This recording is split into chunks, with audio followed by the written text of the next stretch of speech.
नमस्कार साथियों, मैं महावीर गोठवाल योग शिक्षक। आज हम आपको जानकारी देने वाले हैं प्राणायाम, अनुलोम विलोम प्राणायाम का अभ्यास आपको करवाएंगे, जिसके फायदे और नुकसान, सावधानियां सभी आपको बताएंगे। अनुलोम विलोम प्राणायाम हमने आपको पहले वीडियो में बताया कि सब प्राणायाम शुरू करने से पहले ओमकार का उच्चारण हमें 3 बार करना होता है और उसके साथ ही आप जिस आसन में बैठे हैं हम पद्मासन इसे कहा जाता है। अपने एक पैर को आप सीधा नीचे रख लें और इसको इसके ऊपर, ये पद्मासन। दूसरा सिद्धासन, अगर दोनों पैरों को ऊपर किया जाता है तो इसे हम सिद्धासन बोलते हैं।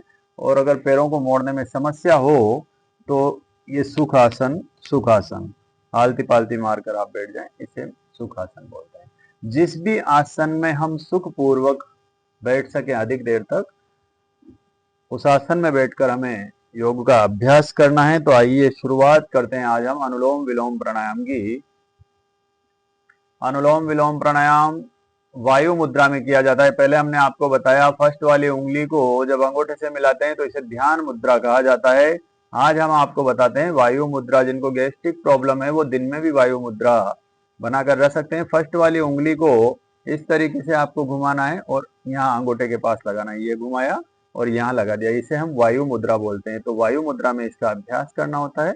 एक हाथ को अपने घुटने पर लगा देंगे और दाएं हाथ को उठाकर दाएं हाथ के अंगूठे से दायां नासा छिद्र आपको बंद करना है। दाएं नासिका को बंद करते हुए बाएं नासिका से गहरा लंबा श्वास अंदर की ओर लेंगे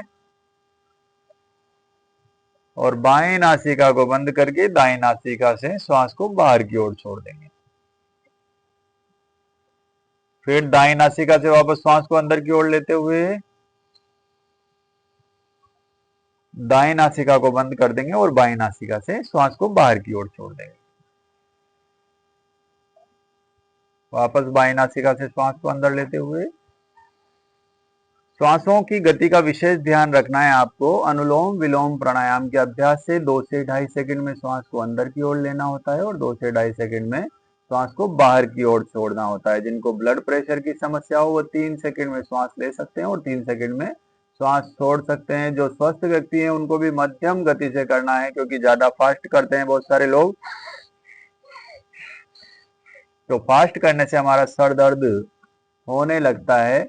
और जब आप अनुलोम विलोम प्राणायाम का अभ्यास करें तो दाएं हाथ के अंगूठे से दाएं नासिका को बंद करके बाएं नासिका से ही हमें शुरू करना होता है। बाएं नासिका से अंदर श्वास लेते हुए शुरू करना होता है और जब समापन करते हैं, पूरा करते हैं इस प्राणायाम को, जब भी बाएं नासिका से श्वास छोड़ते हुए ही प्राणायाम को पूरा करना होता है। बाएं नासिका से शुरू होता है और बाएं नासिका पर ही इसका समापन होता है, पूरा होता है प्राणायाम। इस बात का विशेष ध्यान हमें रखना होता है। ये बताया हमने अनुलोम विलोम प्राणायाम का अभ्यास और इसके फायदे। हमारे शरीर में 72 करोड़ 72 लाख 10,201 नस नाड़ियां परिशुद्ध होने लगती है। हमारा न्यूरो सिस्टम मजबूत होने लगता है। जिनको बीपी, शुगर जैसा रोग हो, कोलेस्ट्रॉल की प्रॉब्लम हो, हार्ट के ब्लॉकेज हो, ऐसे सभी गंभीर रोग दूर होने लगते हैं। अनुलोम विलोम प्राणायाम के अभ्यास से हमारी एकाग्रता बढ़ने लगती है। इस प्राणायाम को हम वैसे तो खाली पेट ही करना चाहिए, लेकिन आप भोजन के बाद भी कर सकते हैं और किसी भी समय हम अनुलोम विलोम प्राणायाम का अभ्यास कर सकते हैं। इसका कोई नुकसान नहीं है, इसके सिर्फ फायदे हैं। कम से कम 5 मिनट तक अनुलोम विलोम प्राणायाम का अभ्यास करते रहेंगे। अभ्यास, गहरा लंबा श्वास 2 से 2.5 सेकंड में बाएं नासिका से लिया, बाएं को बंद किया, दाएं नासिका से श्वास को बाहर छोड़ दिया। मुंह को बंद रखना होता है, सिर्फ नासिका से ही श्वास को लेना है और नासिका से ही छोड़ना है। तो हमारा पूरा शरीर की 72 करोड़ 72 लाख 10,201 नस नाड़ियां परिशुद्ध होने लगती हैं, सबल होने लगती है, बलवान होने लगती है। जिनको हाथों में कंपन होने की समस्या हो, बहुत से लोगों को बीमारी होती है, तो हाथ पैर हमारे कंपन करने लगते हैं, ऐसे रोग दूर होने लगते हैं। जिनको लकवे की बीमारी हो, लकवे की बीमारी ठीक होने लगती है। अनुलोम विलोम प्राणायाम के अभ्यास से हमारे शरीर में ऑक्सीजन का लेवल बढ़ने लगता है।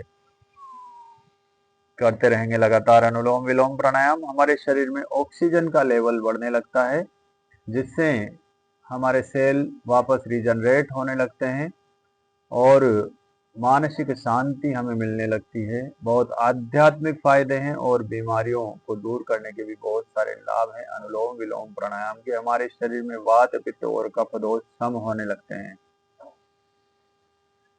लगातार बिना रुके 5 मिनट तक अभ्यास नए साधकों को करना चाहिए और जो अभ्यस्त हो जाते हैं तो 5 मिनट के बाद 7 मिनट, 10 मिनट, 15-15 मिनट एक स्वस्थ व्यक्ति को आज के समय पर कपालभाति प्राणायाम और अनुलोम विलोम प्राणायाम का अभ्यास करना चाहिए।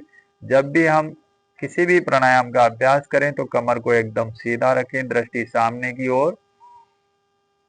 अधिकांश अनुलोम विलोम प्राणायाम के अभ्यास में ध्यान रहे कि हमें दाएं हाथ से ही करना है, दाएं हाथ से, क्योंकि दाएं हाथ का अंगूठा दाएं नासिका को बंद करता है, तो यही सही अभ्यास होता है। क्योंकि जो अंगूठा है हमारा अग्नि का सूचक है और दायां जो स्वर है ये भी सूर्य स्वर है, ताकि दोनों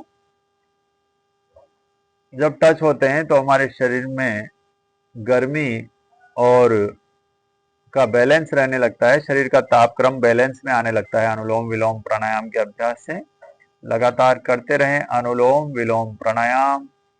हमने आपको फायदे बताए और इसका कोई नुकसान नहीं है। 5 मिनट से लेकर 15 मिनट तक कर सकते हैं। टीबी, कैंसर, शरीर में गांठें हों, ऐसे सभी रोगी भाई आधा आधा घंटा कपालभाति और अनुलोम विलोम प्राणायाम का अभ्यास कर सकते हैं।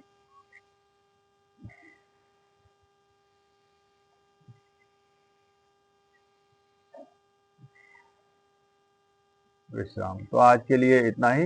नमस्कार, मैं योग शिक्षक महावीर गोठवाल। वीडियो को लाइक करें, शेयर करें, कमेंट करें। धन्यवाद।